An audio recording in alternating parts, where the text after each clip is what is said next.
20대 초반에 연애를 할 때였거든요. 선물을 암묵적으로 주고받아야 되는 그런 상황이 생겼는데 남자친구가 무슨 선물을 줬냐면 준 거예요. 뭔지 아세요?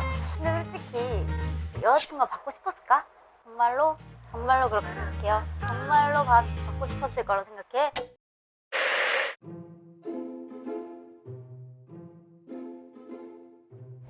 안녕하세요.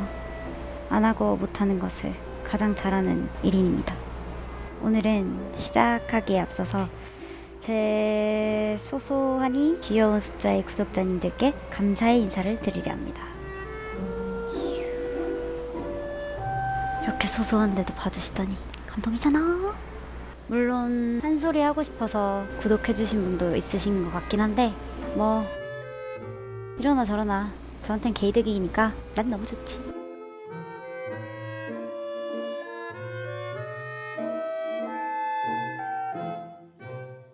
오늘은 밥을 좀 먹으면서 얘기를 해보려고 하는데요. 참고로 오늘의 메뉴는 치킨입니다. 오, 타이밍 딱 맞았어. 와우, 냄새 미쳤다. 참고로 치킨의 종류는 국내 치킨 고추바사삭이고요. 그래서 오늘은 먹으면서 얘기를 좀 해볼게요. 아무튼 조만간 다가올 5월을 맞이해서 선물에 대해서 얘기를 해보려고 하는데요. 저는 안 하고 못하는 걸 잘하는 1인으로서 센스 없는 선물을 주는 꿀팁에 대해서 이야기해보려고 합니다. 참고로 제가 이 분야에 대해서 논할 자격이 있는가에 대한 논란이 있을 수 있는 관계로 썰을 하나 풀어드리자면, 바야흐로 제 초딩 시절 때 사랑하는 저희 어머니의 생신이 돼가지고 어떤 선물을 드려야 될까 굉장히 고민을 한 적이 있었어요. 근데 저희 엄마가 평소에 뭐라고 했었냐면 선물은 자고로 실용성이 중요하다. 실용성이 없으면은 그런 걸 뭐하러 사오노? 이렇게 하시는 분이셨어요. 그래서 고민을 엄청 하다가 이제 항상 설거지를 자주 하시잖아요. 제가 그걸 보고 우리 엄마한테는 필요한 것은 바로 저거구나. 핑크빛의 예쁜 고무장갑을 고무장갑을 사드렸어요.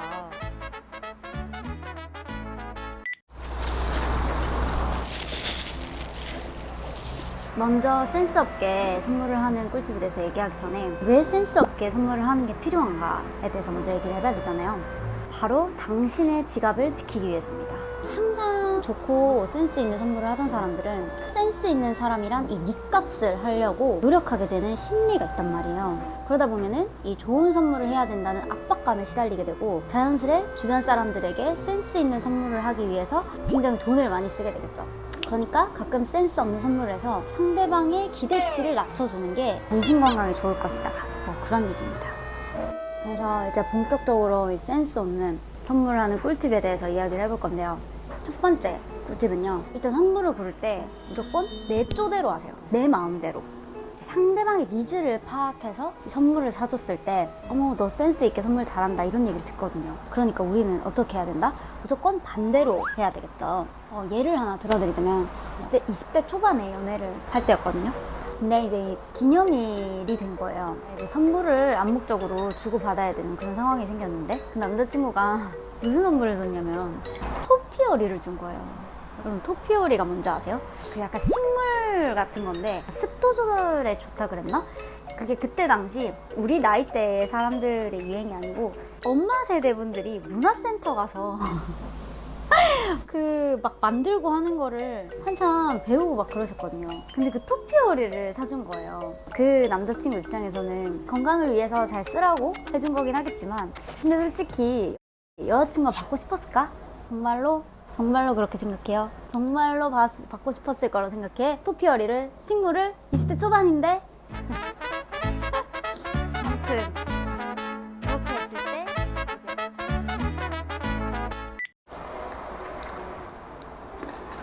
다음으로 말씀드릴 센스 없게 선물 고르는 꿀팁은 상대방의 성향을 고려해서 선물을 주면 안 된다는 거거든요. 예를 들어서 저희 어머니 같은 실용적인 그런 선물을 좋아하는 사람들, 그런 사람들한테 팍 1000마리 접어서 막 유리병 이런 데다가 담아서 주고 막 그래. 내 마음을 가득 담은 내 선물이야 이러면서 줘봐. 그러면 얼마나 기대치가 뚝뚝 떨어지겠어. 근데 또 반대로 생각해보세요. 만약에 이렇게 손편지 같은 거 이런 거 좋아하고 이 사람의 마음이 담긴 거를 받고 싶어하는 사람한테 에어팟 맥스, 노트북 이런 걸 사줘. 근데 이거를 편지를 단 한 장도, 그리고 축하 메시지도 단 한 장도 주지 않아. 그러면 그랬을 때 과연 이 하워 F인, 하워 감성적인 사람이 과연 좋아할까?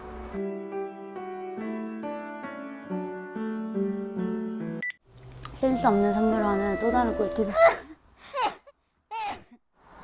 꿀팁은 바로 몸통 박치기를 하라는 겁니다.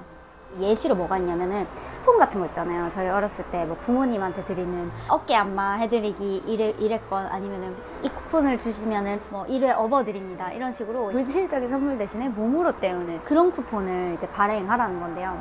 이게 솔직히 좀 주의할 점이 있어요.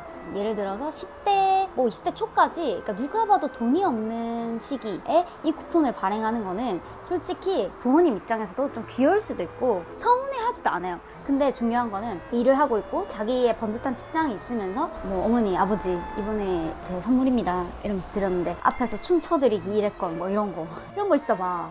아, 이놈 새끼는 다시는 이 선물을 기대하면 안 되겠구나, 이게 기대치가 팍팍 나아진단 말이야. 근데 이랬던 아들이 만약에 그 다음 해에 가가지고 아, 어머니, 아버지 이번에는 제가 좀 선물 따로 준비 못해서 식사만 대접해드려도 될까요? 이렇게 하잖아요. 오히려 좋아, 이렇게 생각하시는 말이야. 이게 감동이 2배가 되는 거야. 진짜 이 맛에 아들 키운다, 이렇게 생각하신다니까. 나는 이 방법 꼭 추천드립니다. 아무튼 여러분, 센스 없게 선물하시는 꿀팁 꼭 익히셔가지고 여러분 지갑도 꼭 아끼시길 바라겠고요. 근데 주의할 점이 하나가 있어요. 이거를 너무 자주 쓰면 안 돼요. 그거는 뭐더라? 이 수법은 그래. 왜냐면 이게 가끔씩 사용해야지 효과가 있지, 이거 맨날 그렇게 하면 그냥 개센스 없는 사람이 되는 거야. 인간관계를 다 잃을 수가 있어요. 밀당을 해야지. 이번엔 좀 잘 줬다가, 이번엔 좀 그지같이 줬다가, 이번엔 좀 잘 줬다가 또 그지같이 줬다가, 이렇게 해야 상대방이 아유, 그래도 이 사람이 그 생각이란 게 좀 있네, 이렇게 생각을 하지. 매번 이상한 선물을 줘봐, 매번 고무장갑 주고 이래봐, 생일 선물로. 그러면은 큰일 납니다. 아시겠죠? 그러니까 가끔씩 쓰시고요. 그리고 이 권법 쓰다가 혹시나 역효과가 난다 하시면은 본인이 책임지시면 됩니다. 제가 항상 드리는 말씀이지만 잘 되면 제 탓이고 잘 안 되면 여러분 탓이라는 거 꼭 기억하시고 이 수법 잘 사용하시기 바라겠고요. 그리고 저는 좀 배가 고픈 관계로 먹던 거 마저 먹으러 가보겠습니다. 근데 이거는 이제 선물하니까 사실 생각나는데, 저희 집이 사실 생일을 챙겨줄 때 보통 같이 살고 있을 때는 항상 이 깜짝 파티를 해주는 게 그 암묵적인 룰이었어요. 근데 이제 제가 20대 때 처음으로 이제 남자친구를 사귄 거예요. 근데 이제 그 남자친구랑 제 생일날 이제 데이트가 잡힌 거죠. 그래서 이제 저는 당연히 생일이니까 자기가 해줄 수 있는 선에서 나의 생일을 축하해주겠지, 이렇게 기대를 하고 나갔는데 그 친구가 알고 그러는 건지 모르고 그런 건지 모르겠는데 각자 집에 갈 때까지 한 번도 뭐 생일 축하한다 말 한마디를 안 하는 거예요. 그래서 제가 그거에 너무 서운함을 느끼고 집에 돌아가면서 이제 얘랑 헤어져야 말아야 되나 이러면서 막 열받아가지고 막 울면서 이제 집을 돌아갔어요. 근데 이제 막상 집 앞에 오니까 부모님이 보시기도 걱정하실 것 같기도 하고 막 이러니까 아, 그러면 내가 이제 우는 모습 보이면 안 되겠다. 이래서 집에 들어가자마자 호다다닥 화장실로 들어가서 바로 이제 막 씻는 척을 하면서 또 거기 앉아서 막 울고 있었단 말이에요. 그러고 나서 이제 좀 눈물이 멈추고 나서 밖으로 나가야지 이러고 이제 문을 딱 열고 나갔는데 생일 축하합니다 이러면서 나오는데 제가 거기서 왜 그래서 저희 집에서는 그 오픈 1화에 대해서 제 생일 얘기만 나오면은 항상 이 썰에 대해서 얘기를 하고 있습니다. 근데 잘 생각해봐도 그놈 새끼는 왜 그랬을까 모르겠네? 응? 생일 축하 말 한마디 정도는 괜찮잖아. 안 그래? 응? 다 생각 없이 개빡치네 진짜.